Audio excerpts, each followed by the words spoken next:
ایک جنگ وچ ہرقل بادشاہ دے مقابلے دے اندر جدو لشکر گیا وے حضرت خالد بن ولید نو جڑا معزول کر کے حضرت ابو عبیدہ بن جراح نو امیر بنا کے لشکر ول بھیجا گیا ہے.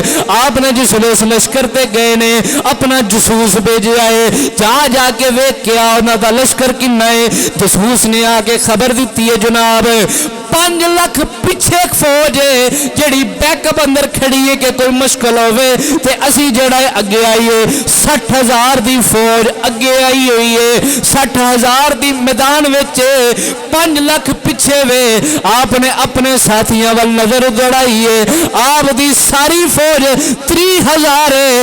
آپ نے جنگل وچ اپنے ساتھیاں نو جمع فرمایا, فرمان لگے مینوں میرے ساتھیوں تو سو 5 لاکھ پیچھے وے 60,000 میدان وچ ساڈے کول ٹوٹل 30,000 ہے. دس اسی کی کریے, پیچھے کنی چھڈیے اگے کنی لے کے جائیے.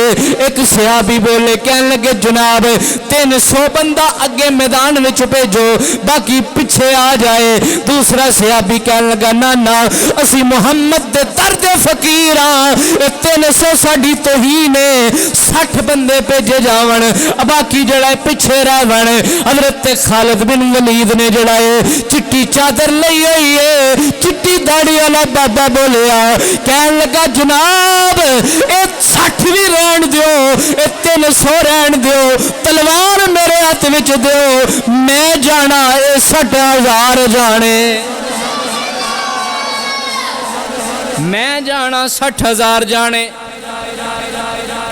بہرحال مشوریاں دے نال 300 بندہ نال حضرت خالد بن ولید نو تلوار دے کے بھیجیا. پیچھے باقی فوج 17-18 دن گزر گئے نے, کوئی خبر نہیں, مر گئے نے, شہید ہو گئے نے, زندہ نے کتھے نے کوئی خبر نہیں. 17-18 دنوں تو بعد حضرت ابو عبیدہ بن جراح نے ایک بندے نو بھیجا جا کے پتہ کر کے آ. او جا رہا سی حضرت خالد بن ولید آ رہے سن. جس لئے خالد بن ولید تا تے او دا سامنا ہویا تے کہنے لگا جناب مروائے ہو, ادو تے بڑیاں گلاں کر دے سو کہ میں کلہ ہی کافی ہاں, مروائے ہو. حضرت خالد بن ولید نے فرمایا چپ کرو, اپنے الفاظ واپس لے. او میں جڑی یہ فوج لے کے گیا سا نا او جا کے میدان وچ ویکھ او 60,000 دیاں لاشاں پئیاں ہوئیاں نے, 5 لاکھ بچ گیا.